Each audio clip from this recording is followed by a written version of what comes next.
Muy buenos días, muy buenas tardes, muy buenas noches. Te habla el pastor Carlos Betancourt de la iglesia Brainer Baptist Church. Estamos contentos de que hayas sintonizado nuestro canal, pero queremos recomendarte a que busques una iglesia donde puedas crecer tú y tu familia en una forma saludable. Bendiciones. Hasta pronto. Capítulo 1 y 2 son dos capítulos extremadamente importantes para nosotros para entender la historia de Dios. Que a propósito, mira, antes de empezar a hablar de la historia de Dios, ¿sabes? Yo creo que como personas, como humanos, nos gusta ser parte de una historia. Yo no sé si tú estás conmigo, pero si alguien te invitaría a ser parte de una historia, ¿te gustaría participar en una historia? ¿Verdad que sí?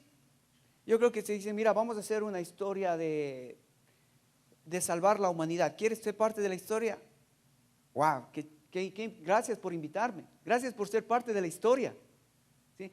¿Cuántos han visto esa película de El Transformator? ¿Cuántos han visto esa película? Que los carros se convierten en robots. ¿Cómo era? Transformer, no es Transformator, es Transformer. ¿Cuántos han visto Transformer? ¿Qué pasó? Bueno, mira, sería lindo que veas esa película porque trata de dos individuos, una chica que trabaja en un banco y un muchacho que no trabaja, que está desocupado porque no hay trabajo y viven en Nueva York. Y entonces el muchacho para poder ganar dinero, comienza a robar autos. Y la chica que trabaja en el banco, bueno, no en el banco, trabaja en la librería, ella comienza a buscar en los archivos de la librería cosas que para ella le llamaban la atención, cosas antiguas para poder venderlas. Pero ella era una buena chica y lo hacía de buena manera. Así que mientras él no tenía trabajo y robaba carros para sobrevivir, esta chica en la librería trabajaba en una buena forma para poder sobrevivir. Pero un día este muchacho robó un carro y adivina qué pasó.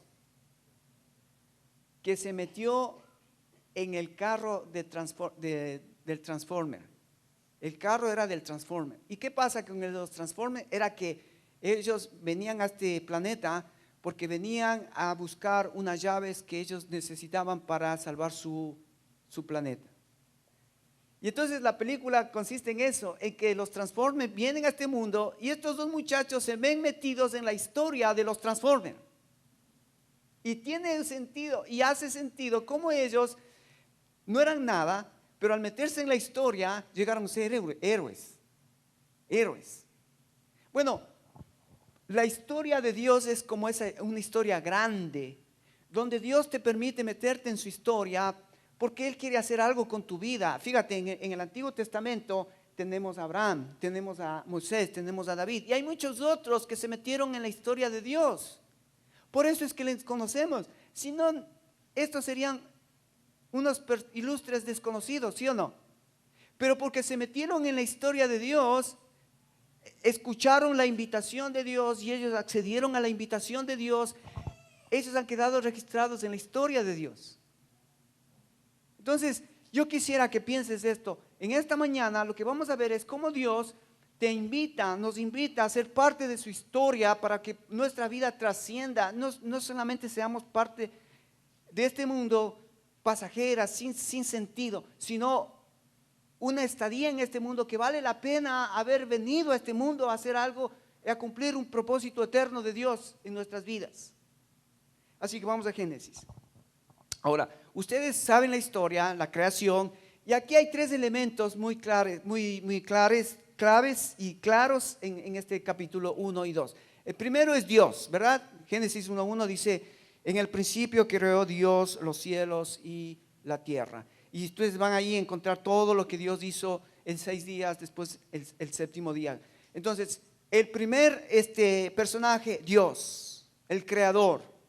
El segundo personaje, obviamente, es el hombre que está en el versículo 26. Entonces dijo Dios, hagamos al hombre a nuestra imagen y semejanza. Ahora, aquí ustedes tenemos que parar un poquito. ¿Dios necesitaba hacer al hombre? ¿Por qué entonces le hizo al hombre? A veces nosotros pensamos, o hay gente que piensa, de que pobrecito Dios, si no hubiese hecho el hombre, Dios estaría solo y estaría rascándose ahí la cabeza qué hacer con todo lo que Él tiene. La verdad que en su gracia, en su amor, en su misericordia, Dios planeó hacer el ser humano para que el ser humano pueda beneficiarse del Creador. No es al revés. Ahora el hombre hoy piensa que es Dios el que se beneficia de mí. Es más, hemos llegado a un punto en la historia donde la ciencia está diciendo ya no necesitamos de Dios. Estamos llegando a un punto donde el hombre dice, mira, tenemos una tecnología tan avanzada que ya estamos en la capacidad de hacer robots que van a reemplazar al hombre. Wow. Allí hemos llegado. La historia, 6,000 años, y ahora el hombre en una forma orgullosa, altanera, desafiante a Dios, le dice a Dios, ya no necesitamos de Dios porque ya tenemos la tecnología, ya tenemos recursos, ya tenemos cómo defendernos, ya sabemos cómo curar las enfermedades, ya sabemos cómo solucionar nuestros problemas, ya no necesitamos de Dios. Wow, ¿en serio? Bueno, Dios crea al hombre y en el capítulo 2, yo quiero que note, entonces está Dios primer autor, el hombre segundo autor. En el capítulo 3 está el tercer actor. ¿Cuál es el tercer actor? Pero la serpiente, que era astuta más que todos los animales. ¿Quién es el tercer actor? La serpiente. ¿Quién es la serpiente? Satanás. Satanás. Toda la escritura tú vas a ver que siempre Dios va a tener en su historia un adversario. ¿Quién es el adversario de Dios? Satanás. Por lo tanto, Él es tu adversario, nuestro adversario. Así que nosotros tenemos que tener en cuenta que la historia de Dios comienza Dios creando al hombre para su gloria, para su placer, y encontramos a un adversario en esta historia. Entonces, la historia de Dios va a tener esos tres elementos: Dios, el hombre y el enemigo. Esa va a ser la historia. Los personajes principales de la historia que van a manifestarse de una o de otra manera. Pero aquí hay un cuarto elemento.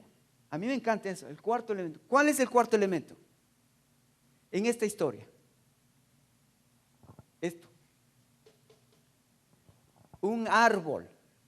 Fíjate, en el capítulo 2, quiero que notes conmigo esto, mira.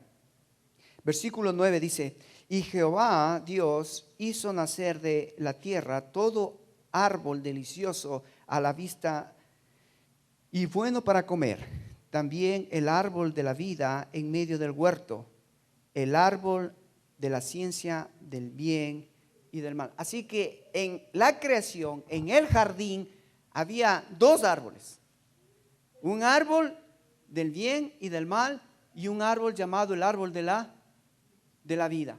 Dios le había dicho a Adán y a Eva, no toques el árbol del bien y del mal, no toques. Ciertamente el día que comieres de ese árbol del bien y del mal, morirás. ¿Qué hizo Adán? ¿Qué hizo Eva? Desobedecieron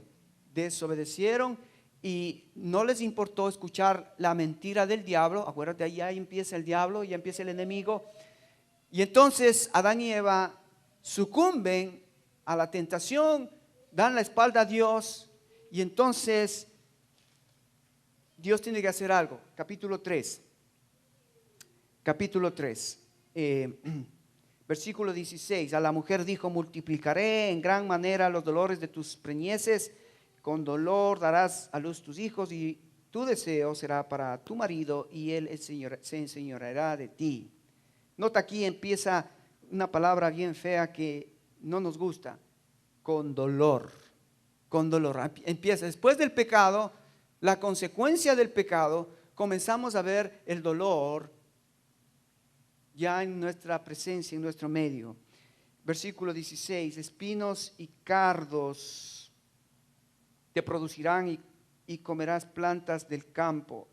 Fíjate que ya aún la naturaleza comienza a corromperse y comienza a dañarse con espinas y cardos. Antes no había. El pecado comienza a destruir la naturaleza, comienza a hacer de la naturaleza algo terrible en donde vivir. Ahora te vas a pinchar, o como la otra vez me picó algo en la pierna y casi se me hizo un hueco. Versículo 17 dice, y el hombre dijo, por cuanto obedeciste a la voz de tu mujer y comiste del árbol del que te mandé, diciendo, no comerás de él, maldita será la tierra por tu causa, con dolor comerás de ella todos los días de tu vida, espinos y cardos te producirá y comerás plantas del campo. Fíjate, el dolor no solo para la mujer, pero para el hombre. O sea que ahora el dolor, hermanos, ¿de dónde viene? Viene como consecuencia de la desobediencia de Adán y Eva, de no creerle a Dios lo que Dios había dicho. No comas del árbol del bien y del mal. ¿Ok? Pero ¿qué pasó con el otro árbol? ¿Qué pasó con el árbol de la vida? Mira, dice versículo 20, y llamó Adán el nombre de su mujer Eva, por cuanto ella era la madre de todos los vivientes, y Jehová Dios hizo al hombre y a la mujer túnicas de pieles y los vistió. Esa es la gracia de Dios.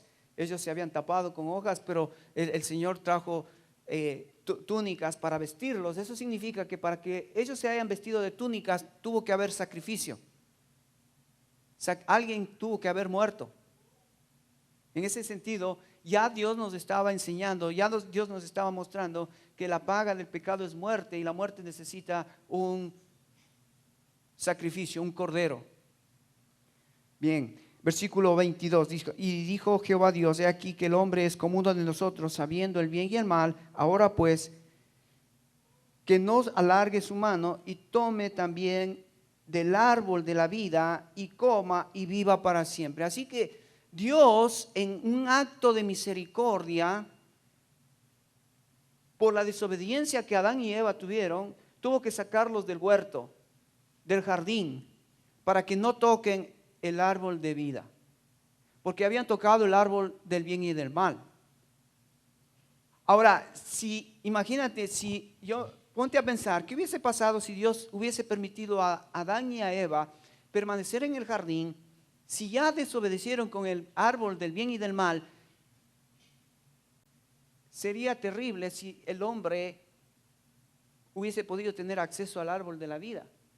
Porque el momento en que Adán y Eva pecan, desobedecen, la naturaleza del diablo entra en Adán, entra en Eva. La naturaleza pecaminosa de las tinieblas entra. Entonces, esa naturaleza es la que va a ir corrompiendo de generación en generación, de generación en generación. Es esa naturaleza, porque cuando el hombre aceptó la mentira del diablo, esa naturaleza satánica entró en el ser humano. Así como cuando tú aceptas a Cristo como tu Señor y Salvador, la naturaleza divina entra a tu corazón para que tu corazón sea transformado y contrarreste esa naturaleza pecaminosa carnal que heredamos de Adán y Eva. Así que no es sencillo lo que hizo Adán y Eva, y no es fácil tratar de dar una solución a ese problema, sino sacarlos del huerto para que no sigan usufructuando del árbol de la vida y del árbol del bien y del mal. No. O obedeces a Dios y vas a ser bendecido, o vas a ser disciplinado. ¿Ok? Entonces, ¿qué es lo que pasó? Dios dijo no. Versículo 23, y lo sacó Jehová del huerto del Edén para que labrase la tierra y de que fue tomado. Echó pues fuera al hombre y puso al oriente del huerto de Edén querubines y una espada encendida que se revolvía por todos los lados para guardar el camino ¿de qué? Del árbol de la vida.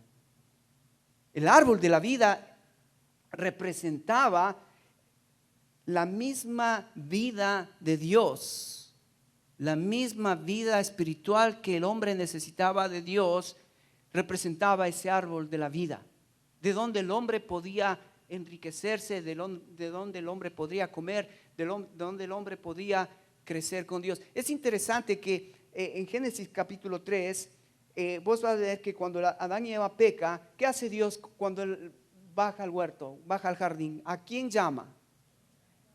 ¿Dónde estás, Adán? ¿Dónde estás? Lo que muestra es que cuando Dios crea a Adán y Eva, lo que muestra es el propósito por el cual Dios creó al hombre, es tener una relación con el ser humano. Fíjate que Dios no tiene relación con animales, Dios no tiene ninguna relación con la naturaleza, Dios no tiene relación con nada de lo creado. Él crea al hombre para que el hombre tenga una relación con Dios. Qué maravilloso esto. Por eso es que Dios baja al huerto y le dice: Adán, ¿dónde estás?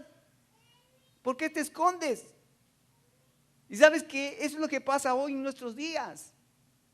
Al no entender la historia de Dios comienza Dios teniendo una comunión con el hombre. De eso trata la vida, de eso trata esta historia de Dios, de que Dios quiere tener una comunión con su creación, especialmente con la corona de su creación, que es el hombre, Salmo 8. Entonces, el problema es que el hombre, al darle la espalda a Dios, el hombre sale del propósito de Dios y Dios tiene que desarrollar su plan redentivo. Y ahí está el plan redentivo en el capítulo 3, versículo 15. Mira lo que dice: para que el hombre vuelva otra vez al principio del propósito por el cual Dios le creó. Dios tiene un plan y aquí él nos deja el plan. ¿Cuál es ese plan que Él va a desarrollar? Dice: y pondré enemistad entre ti y la mujer, y entre tu simiente y mi simiente, y la simiente suya. Esta te herirá en la cabeza y tú le herirás en el calcañar. Así que la historia de Dios redentiva comienza en el mismo inicio de los capítulos 1 y 2. Por la desobediencia del hombre, Dios tiene que desarrollar un plan redentivo para volverle al hombre al propósito original por el cual Él lo creó: tener comunión con Dios. De eso trata la vida, hermanos. De eso trata la vida. Fíjate, Juan capítulo 17, 3, ¿qué dice? Y esta es la vida eterna. Y esta es la vida eterna: que te conozcan a ti, el único Dios verdadero, y a Jesucristo a quien has enviado. ¿Ves? La vida eterna consiste en conocer y tener una relación con el Creador. En Jeremías capítulo 9, versículo 23 y 24 dice: no se alabe el sabio en su sabiduría, no se alabe el valiente en su valentía, ni el poderoso en su poderío. Alábese ¿en qué? En conocerme quién soy yo. Toda la escritura vas a ver que el propósito de Dios siempre ha sido traerle al hombre de regreso para tener comunión con Él. Ahora, acuérdate, está Dios, está el hombre, está Satanás. El cuarto elemento, ¿cuál es el cuarto elemento? El árbol de la vida. Así que el cuarto elemento es importante. ¿Por qué? Porque si vamos al último libro de la Biblia, Apocalipsis, el último libro de la Biblia, Apocalipsis, quiero que notes qué pasa con el árbol. Vamos al capítulo 21. Entonces, estamos mirando un pantallazo de la historia de redención de Dios, cómo empezó y cómo va a terminar. Capítulo 21. Dice, y vi un cielo nuevo y una tierra nueva, porque el primer cielo y la primer tierra pasaron y el mar ya no existía más. ¿Cuándo Dios hizo el primer cielo? ¿Cuándo hizo Dios la primera tierra? Génesis 1:1. Génesis 1:1. Dios hizo el primer cielo, la primera tierra. Pero ahora llegamos a Apocalipsis y vemos que Dios está preparando un cielo nuevo, una tierra nueva. ¿Para quién? Para su pueblo. ¿Cuál pueblo? ¿Israel o la iglesia? Los dos. Los judíos que se han arrepentido y han aceptado a Jesucristo, y nosotros los que hemos aceptado a Jesucristo estaremos en la Nueva Jerusalén. ¿Ok? Entonces esa tierra nueva, ese cielo nuevo es para aquellos que hemos aceptado a Jesucristo como nuestro Salvador, sean judíos, sean gentiles. Eso quiere decir que la iglesia es tenemos la posesión de esa tierra nueva, esos cielos nuevos, a nosotros nos pertenece. Pablo dijo, ¿no? Él dijo, ausente del cuerpo, presente con el Señor. ¿Dónde está él ahora? ¿Dónde ahora mismo está Pablo? Está en el cielo. Está en el cielo. Y seguramente cuando la iglesia regrese con Jesucristo, vendremos con todos los santos en la nueva Jerusalén. En esta nueva tierra y nuevo cielo. Vendré la iglesia con Jesucristo a reinar aquí por 1000 años. Ok, entonces dice, vi un cielo nuevo, una tierra nueva, porque el primer cielo y la primera tierra pasaron y el mar no existía más. Y yo, Juan, vi la santa ciudad, la nueva Jerusalén, descender del cielo de Dios, dispuesta como una esposa ataviada para su marido. ¿Ves? Es la iglesia regresando con el Señor Jesucristo en la nueva Jerusalén para reinar por siempre. ¿Ok? Bueno, puedes seguir ahí leyendo, pero vamos al capítulo 22. Al capítulo 22, porque quiero mostrarte qué es lo que va a pasar con nosotros en la nueva Jerusalén. ¿Qué vamos a hacer en la nueva Jerusalén nosotros? Dice después, voy a leer unos versículos anteriores del capítulo 21 que están antes del 22. Dice el versículo 23 del capítulo 21.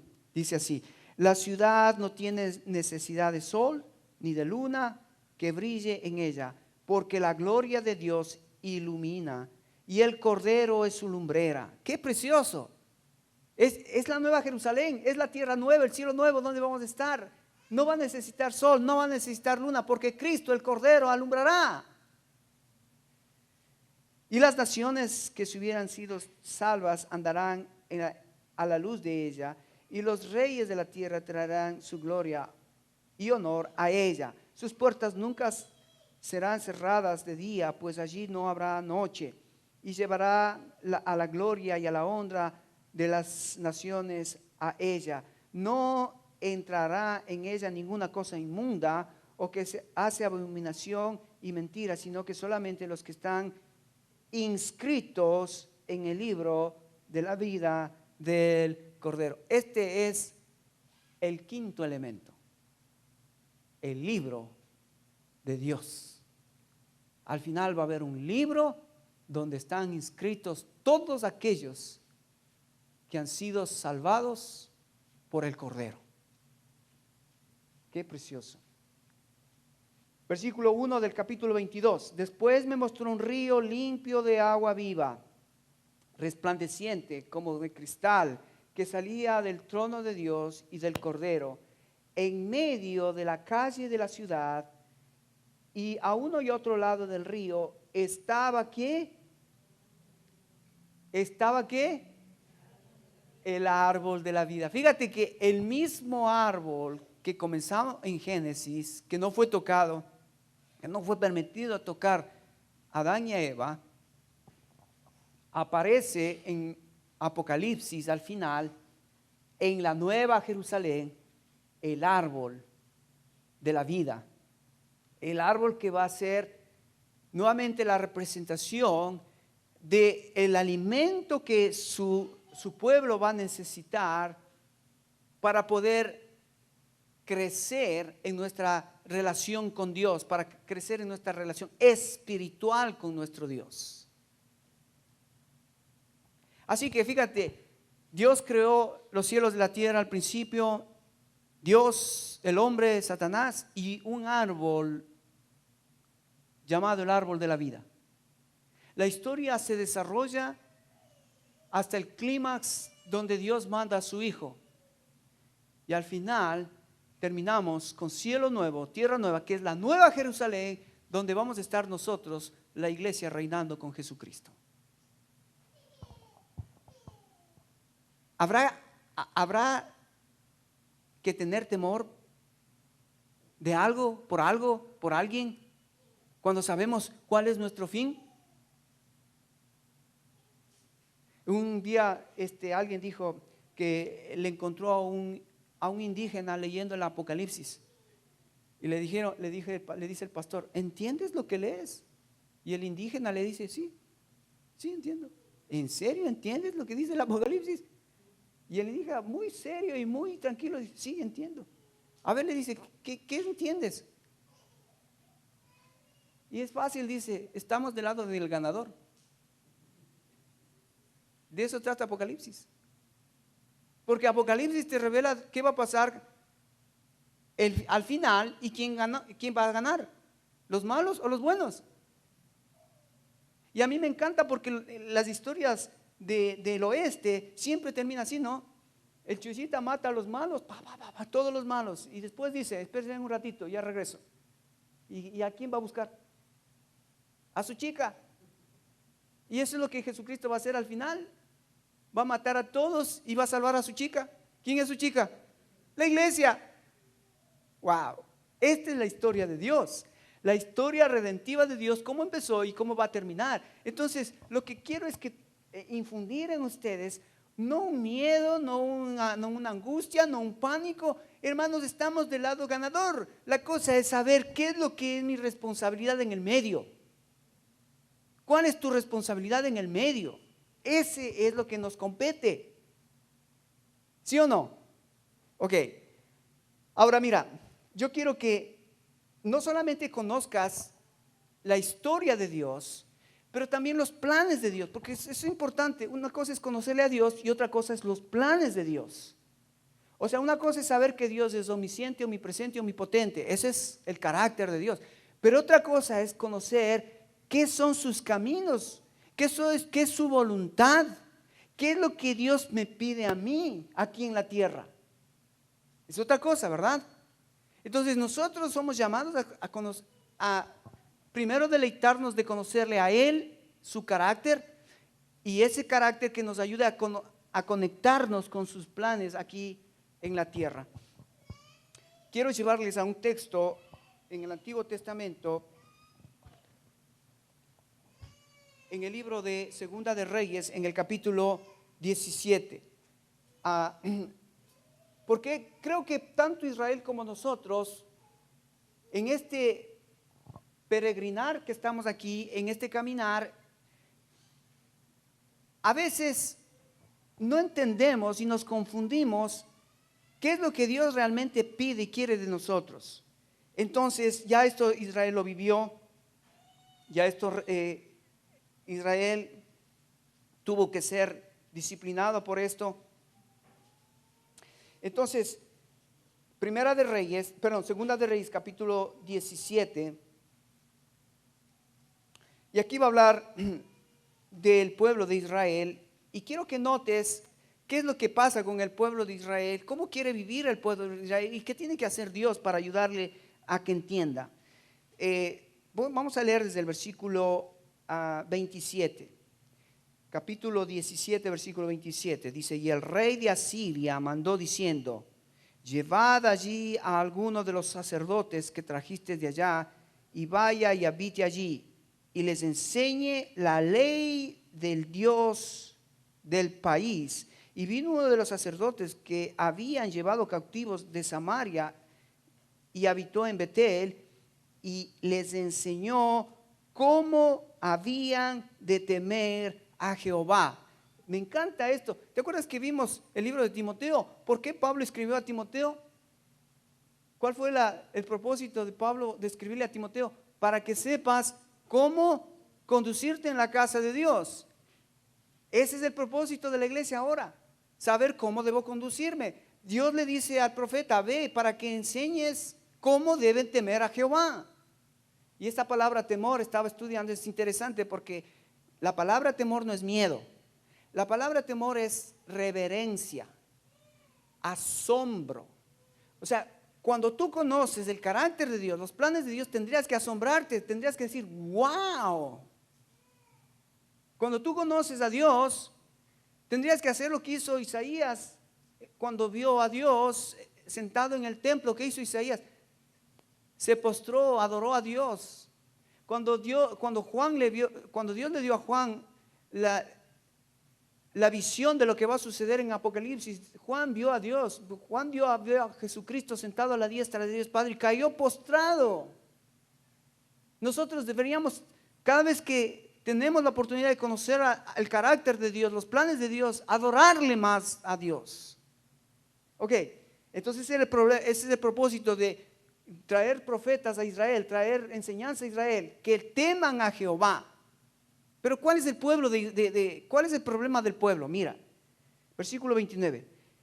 Pero cada nación se hizo sus dioses y pusieron en los templos de los lugares altos que habían hecho los de Samaria, cada nación en su ciudad donde habitaba. Los de Babilonia hicieron a Sucot Benot, los de Cuta hicieron a Nergal y los de Amat hicieron a Asima. Cada pueblo tenía un dios, cada pueblo se inventaba un dios. Estoy hablando de los pueblos paganos. Pero ¿qué pasa con el pueblo de Israel? Dice, seguimos con los paganos, dice, los aveos hicieron en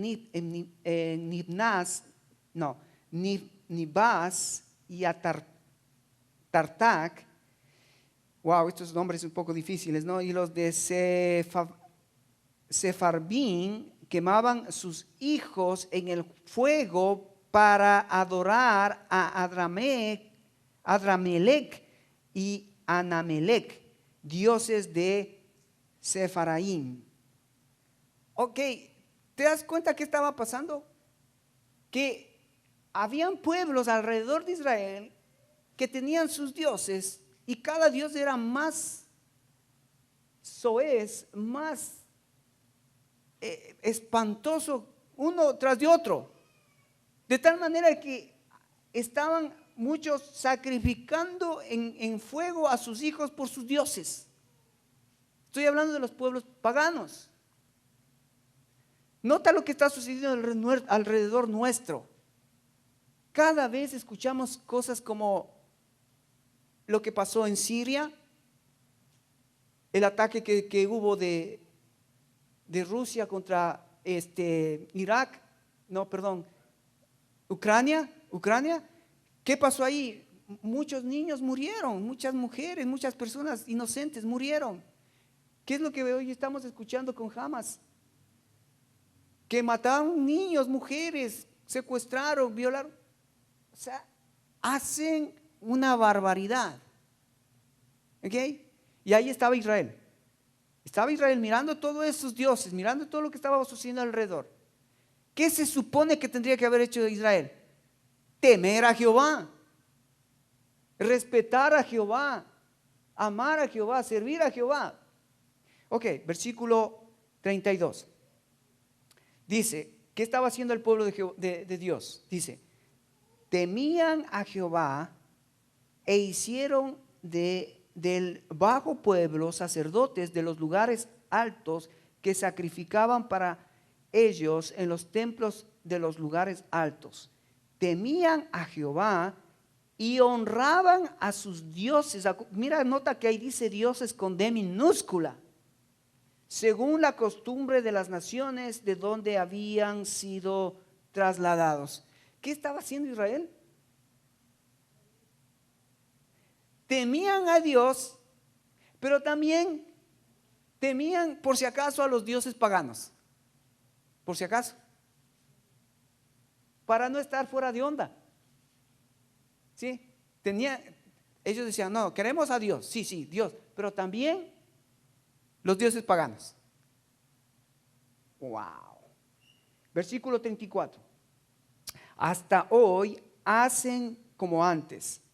Ni temen a Jehová, ni guardan sus estatutos, ni sus ordenanzas, ni hacen según la ley y los mandamientos que prescribió Jehová a los hijos de Jacob, al cual puso el nombre de Israel, a los cuales Jehová había hecho pacto y les mandó diciendo, no temeréis otros dioses, ni los adoraréis, ni los serviréis, ni les haréis sacrificio, mas a Jehová que os sacó de la tierra de Egipto con grande poder y brazo extendido, a este temeréis, a este adoraréis y a este haréis sacrificios.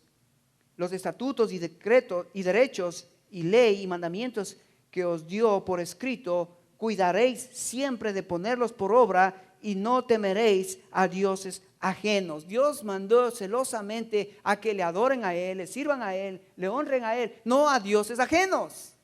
Hermano, es exactamente lo que tú y yo estamos viviendo estos días. Tú y yo estamos en el desafío de adorar a Dios, servir a Dios, amar a Dios, sobre todos los otros dioses que se han levantado. Y ahí hemos hablado, los dioses que tenemos ahora es el Dios del dinero.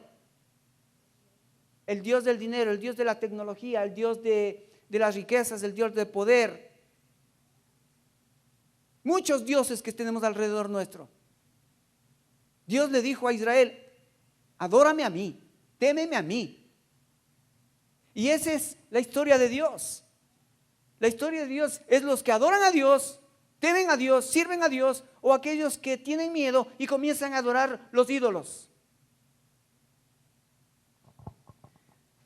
Versículo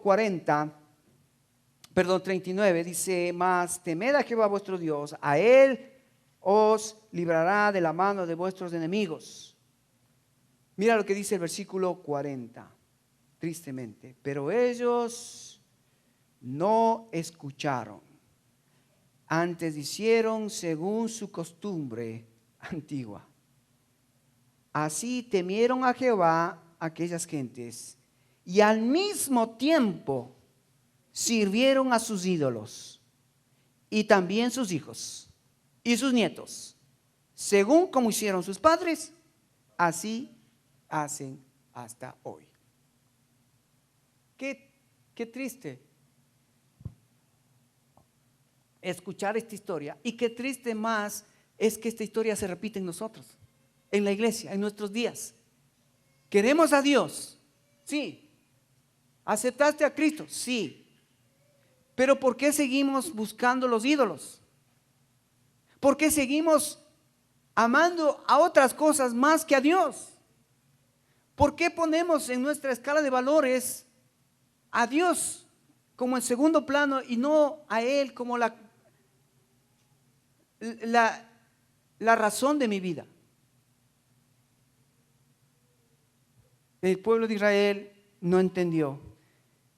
¿Sabes? Vivir con Dios y vivir con los ídolos, eso es lo que se ha denominado el sincretismo religioso. Y no se puede vivir de esa manera, hermanos. No se puede. Ya vimos en Lucas capítulo 16, la semana pasada, ¿no? Pues terminemos leyendo eso en Lucas 16, porque vale la pena recordarlo, lo que Jesucristo dijo. No se puede vivir con los dioses paganos y con el Dios verdadero. No se puede, hermanos. Lucas 16 dice así,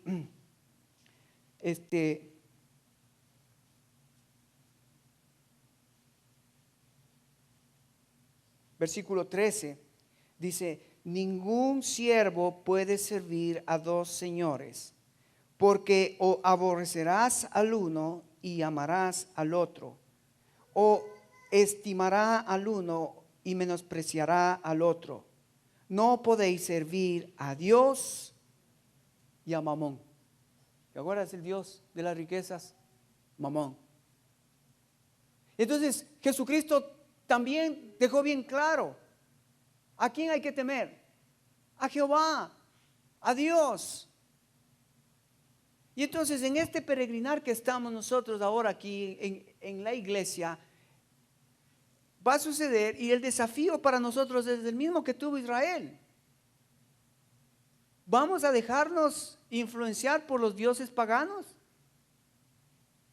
¿O nosotros vamos a hacer luz y sal para que esa gente conozca al verdadero Dios? De hecho, me da gusto escuchar el testimonio de Obed, que fue con sus compañeros y pudo dar testimonio de su fe. Y de eso se trata, hermanos. De eso se trata. Que donde estés puedas tú ser la luz, la sal, para que la historia de Dios pueda ser real y pueda ser verdadera en tu vida. La historia de Dios. La historia de Dios es la historia de la redención. Y Dios siempre ha estado invitando al hombre a ser parte de su historia. Abraham aceptó. Abraham, ¿cómo es conocido en el Antiguo Testamento? El padre de la fe. Y es donde empieza nuestra vida cristiana. ¿Dónde empieza nuestra vida cristiana? En la fe de Abraham. Abraham le creyó a Dios y su fe fue contada por justicia. Nuestra fe es contada por justicia, por la fe de Abraham. Luego vino Moisés. ¿Qué se le dio a Moisés? La ley. La ley. Moisés recibió la ley. ¿Qué significa? Que el pueblo de Dios, una vez que pone su fe en el Dios verdadero, necesita ser obediente a la ley. Necesitamos caminar en la ley de Dios. Lo que Dios me dice, eso es lo que voy a hacer. ¿Qué pasó con David? ¿Qué fue David? ¿Qué le dio Dios a David? ¿Por qué David está en la historia? El reino. David fue el rey de Israel. David habla de ese tiempo glorioso de Israel, donde hubo paz, donde hubo prosperidad, donde Dios había traído riqueza al pueblo. Bueno, eso es lo que Dios está ofreciéndonos a nosotros ahora. ¿Por qué? Porque en Cristo Jesús nosotros tenemos, Cristo representa todo el Antiguo Testamento. Todo el Antiguo Testamento es solamente tipo, figura, sombra de lo que iba a ser Jesús. En Jesús se encuentra todo el antitipo del Antiguo Testamento. Dios hizo un pacto con Abraham. Jesucristo es el nuevo pacto. Dios le dijo a Moisés que Moisés llevaría la ley, pero él sería el profeta del pueblo de Israel por llevar la ley. Jesucristo es el profeta nuestro, el mayor de los profetas. David era el rey de Israel. Jesucristo es el rey nuestro. Así que Jesucristo es el tipo, la sombra, la figura de todo lo que el Antiguo Testamento hablaba acerca de Él. Qué precioso, hermanos, que ahora nosotros podemos conocer el verdadero Dios. Y entonces, mira, vamos a terminar. Cuando tú entiendes la historia de Dios, que es la historia principal, Dios llamándote a una comunión, a una relación personal. Cuando tú entiendes la historia de Dios, y en esta historia hay un principio y hay un final glorioso, no tendríamos que estar en temor, en angustia. Más bien, tendríamos que ser la esperanza de este mundo. Dice Pablo: Cristo en vosotros, la esperanza de gloria. Así que en estos días que estamos como iglesia, nosotros estamos para poder continuar esa historia, comunicar el evangelio de Dios y que la gente pueda acercarse a Él, para que la gente que no tiene una comunión con Dios pueda tener. Me encantó el día jueves, fue jueves que estuvimos en la cancha. ¿Sabes cuántos niños escucharon el Evangelio? Son 18 niños nuevos que estaban en la cancha. Nunca yo les había visto, les había conocido. Son muchos compañeros de tus hijos, pero escucharon el Evangelio. Y muchos después, unos muchachos se acercaron y me dijeron: wow, pastor, primera vez que sé que es el Evangelio. Y le digo: ¿y vas a alguna iglesia? Sí, voy a la iglesia, soy católico. Pero nunca escucharon el Evangelio. Wow, de eso se trata, hermanos. Nosotros como iglesia, donde vamos, tenemos que ser luz y sal, que la gente conozca el Evangelio, que es lo que puede hacer que esa persona pueda tener una relación nuevamente con el Creador a través de Jesucristo. Entonces, cuando tú estás metido en la historia de Dios, tú vas a adorar a este Dios, vas a servir a este Dios, vas a adorar a este Dios. Harás lo que este Dios te pide. Y esto es lo que más me fascina. Te transformarás en el Dios que adoras. Sabes, muchas veces nuestras vidas a veces son un poco contradictorias, porque como el pueblo de Israel, queremos Dios, pero también los ídolos. Y no se puede vivir la vida cristiana un pie en el mundo, un pie en la iglesia y ser transformados a la gloria, a la misma imagen de nuestro Señor Jesucristo. No se puede. Yo lo he intentado. No se puede. O estás en el mundo y te parecerás al mundo, o te paras en el reino de Dios, en la historia de Dios, y sabes que algo maravilloso va a suceder. Te vas a parecer al Dios que adoras. Y por último, como vimos de esta historia, hay un enemigo, hay un enemigo. Y este enemigo va a tratar de que tú y yo sucumbamos al intento. Este enemigo lo que va a tratar es de poner en tu mente, en mi mente, otra vez lo que hizo con Adán y Eva. ¿Qué puso en la mente de Adán, de Eva? Con que Dios ha dicho. Y hoy escuchamos la misma mentira. Con que Dios ha dicho. ¿Qué vas a hacer con tu vida en esta mañana? ¿Vas a decirle a Dios: Señor, yo acepto la invitación a meterme en tu historia? ¿O vas a salir de aquí diciendo: qué bonita la historia de Dios, pero yo sigo con mi historia, sigo con mis ídolos? Un poquito de Dios, pero un poquito de ídolos. No se puede, hermanos. Por eso fue disciplinado Israel. Porque Israel, acuérdate, Dios es un Dios celoso. Y Él no comparte su gloria con nadie. Así que la próxima semana vamos a hablar sobre lo que está pasando con Israel, para poder un poquito entender lo que es la iglesia. Porque acuérdate, mira, lo que está sucediendo con Israel es lo que pasó en la vida de Abraham. Abraham tuvo 2 hijos. ¿Cuáles son los hijos de Abraham? Isaac e Ismael. Los descendientes de Isaac son los verdaderos israelitas, pero los descendientes de Ismael son los árabes. Entonces, a través de estas 2 familias, de Isaac e Ismael, la historia nos muestra la lucha que ha habido entre estos 2 hermanos. Y esto fue profetizado por Dios. Y Dios dijo que el pueblo de Ismael iba a ser una gran nación. Y eso es lo que vemos en el Medio Oriente, Irak, Irán, el Medio Oriente, donde hay gente rica, son los árabes,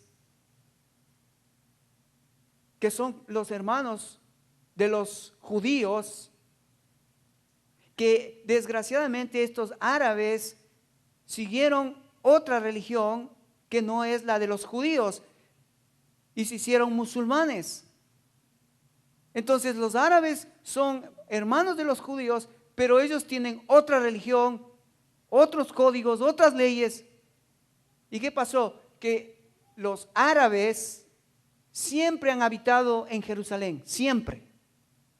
Los judíos, desde que Tito conquistó Jerusalén, los judíos, los verdaderos israelitas, los verdaderos judíos han tenido que salir en la diáspora, errantes por todo el mundo. Los verdaderos judíos nunca vivieron en Jerusalén. Después de Tito, en el año 70, cuando fue destruido el templo, y ya no estaba el templo, ¿para qué van a estar? Se dispersaron. Es interesante que dicen que en Nueva York hay más judíos que en Jerusalén. Entonces, ¿qué es lo que va a suceder en el plan de Dios?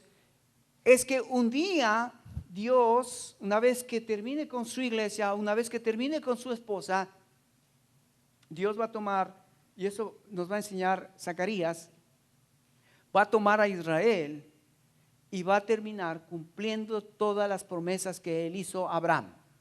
¿Cuál fue la promesa que él hizo a Abraham? ¿Recuerdan? Génesis 12. Te daré las naciones, serás una nación grande. A los que te bendigan te bendeciré, y a los que maldigan maldeciré. Todas esas promesas de Génesis capítulo 12 serán cumplidas antes que venga el milenio, antes que venga a Jesucristo a reinar por 1000 años. Israel será cumplida las promesas. Mientras tanto, lo que estamos viendo en Medio Oriente es esa lucha entre Ismael, que son los árabes, y los judíos, que son los verdaderos israelitas. Claro que ahí están, a través de la historia, seguramente están mezclados, metidos muchos que no son verdaderos israelitas, pero esa es la lucha. Que los árabes quieren el territorio de Jerusalén. Es más, los árabes tienen en Jerusalén la mezquita de donde ellos adoran a su Dios. Y entonces la lucha no solamente es política, geopolítica, pero la lucha es espiritual. Porque los israelitas, los verdaderos israelitas, ellos tienen también su templo y ellos también van a adorar. Ahí está el muro de los lamentos, y atrás del muro de los lamentos está la mezquita de los musulmanes. Entonces, los árabes y los judíos ahí luchan no solamente la parte física, geopolítica, pero hay una lucha espiritual. Que al final es el único que puede arreglar eso es Dios. Ninguna política, ningún presidente, nadie va a arreglar eso, sino cuando venga Dios y tome control de todo este lío que se está dando ahí en Medio Oriente. Pero hermanos, qué bueno que podemos nosotros saber cuál es el fin. Amén. No vayas con temor, no vayas con miedo. Ve con la decisión de servir a Jehová, amar a Jehová, tú y tu familia, para que el Señor nos encuentre sirviéndole, amándole, y si Él viene hoy, que podamos estar todos arriba en el cielo. Amén. Cierra tus ojos, vamos a orar. Amado Padre, gracias te damos porque nos has dejado la guía, nos has dejado el manual, nos has dejado, Señor, tu revelación. Y qué lindo saber, Señor, que tu historia termina en una forma victoriosa, esplendorosa, majestuosa, maravillosa, con tus hijos. Cielo nuevo, tierra nueva, la nueva Jerusalén está preparada para tus hijos. Que a propósito ahí veremos el árbol de la vida, al cual Adán y Eva no pudieron acceder, pero nosotros vamos a poder acceder a ese árbol. Gracias, Señor, porque vamos a ver a Jesús. Gracias porque vamos a estar con Jesús. Gracias porque todo lo que nos has prometido está ahí, Señor, a las puertas, y estamos expectantes, Señor. Tus hijos queremos estar contigo. Como dice Apocalipsis, queremos hacer un eco del coro de los ángeles, del coro de los ancianos. Ven, Señor Jesús, tu iglesia te espera. Oramos en tu Hijo, nuestro Señor Jesucristo. Y el pueblo dice, amén.